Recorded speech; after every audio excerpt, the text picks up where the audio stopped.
Bismillahirrahmanirrahim. Assalamualaikum warahmatullahi wabarakatuh. Alhamdulillahirabbil alamin wa bihi nasta'inu ala umurid dunya waddin. Wassalatu wassalamu ala asrofil anbiya'i wal mursalin wa ala alihi wa sahbihi ajmain, amma ba'du. Pertama dan yang paling utama, marilah kita panjatkan puji serta syukur kehadirat Allah Subhanahu wa Ta'ala yang telah memberikan nikmat dan kesempatannya sehingga kita bisa berkumpul di tempat yang penuh berkah ini.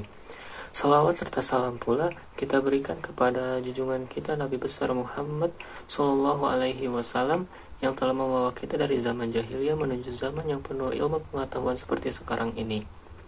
Yang saya hormati dosen pengampu pembelajaran mata kuliah ilmu fikih yang terhormat Bapak Hariman Surya Siregar, serta yang terhormat Bapak Fajar Farhan Hikam.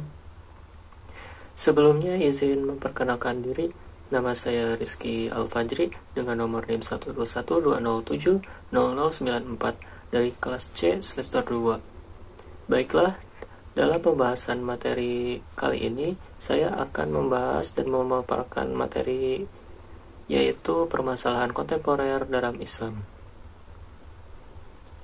Kontemporer dalam Islam maupun fikih adalah perkembangan pemikiran fikih pada masa yang kini. Dalam hal ini menjadi titik acuan adalah bagaimana tanggapan dan metodologi hukum Islam dalam memberikan jawaban terhadap masalah-masalah kontemporer. Selanjutnya yaitu ada 5 tujuan maqasidah syariah. Yang pertama yaitu melindungi agama, kedua melindungi jiwa, ketiga melindungi pikiran, keempat melindungi harta, dan yang kelima yaitu melindungi keturunan. Apa saja contohnya? Yang pertama yaitu terdapat pada game.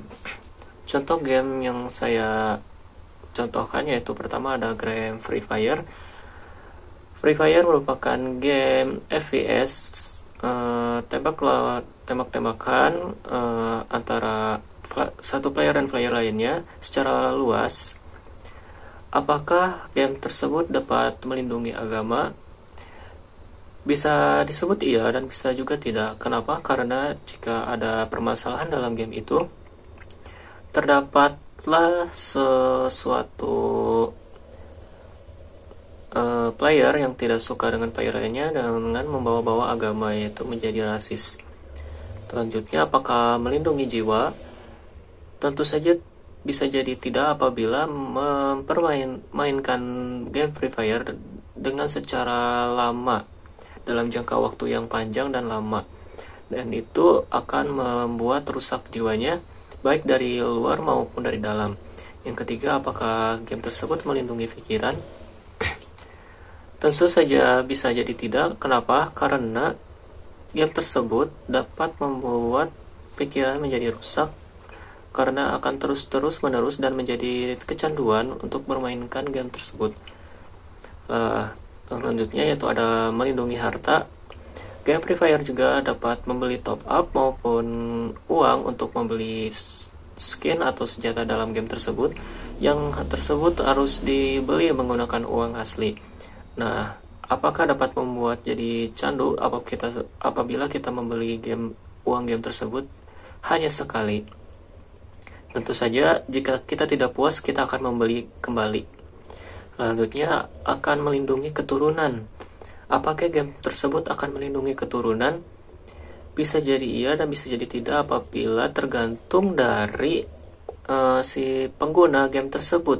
Jika nanti menjadi orang tua, bisa jadi membolehkan anaknya maupun orang tuanya. Jika sudah tahu dampaknya, maka orang tuanya mungkin akan berpikiran untuk melakukan hal yang terbaik untuk anaknya nanti.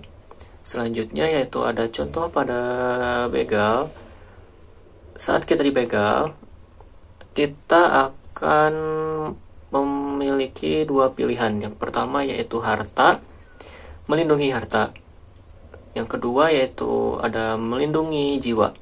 Apakah jiwa dengan harta kita lebih tinggi mana harganya? Seperti itu. Contohnya kita mempunyai HP Mito yang sebelumnya tadi dijelaskan dengan harga yang tidak cukup murah dan tidak cukup mahal juga. Contohnya itu 500.000 dengan jiwa kita yang bahkan apabila kita sudah meninggal tidak akan bisa dikembalikan kembali. Nah, mungkin dari kalian sudah tahu ya akan memilih yang mana. Ya, yang pasti kita akan memberikan harta kita kepada begal tersebut apabila kita tidak dapat membela diri. Dan apabila kita membela diri, kita sebaiknya harus lawan begal tersebut sehingga kita dapat melindungi jiwa dan melindungi harta kita. Lalu selanjutnya, salah satu dari pertanyaan siswa, apakah jika salah satu ustadz menolak salah satu pemberian toa karena toa itu karena beliau hanya ingin mengikuti sunnah Rasul pada zaman itu yang sebelumnya tidak memiliki teknologi seperti sekarang ini. Nah, hal itu merupakan disebut dengan Islam fundamental, yaitu tidak mengikuti zaman seperti sekarang ini. Jika berpikiran seperti itu, maka beliau lebih baik menggunakan unta daripada menggunakan motor, karena beliau tidak mengikuti seperti zaman sekarang ini, begitu. Mungkin cukup sekian pembahasan yang dapat saya sampaikan pada hari ini. Mohon maaf apabila ada kesalahan maupun kekurangan. Wabillahi taufiq wal hidayah. Wassalamualaikum warahmatullahi wabarakatuh.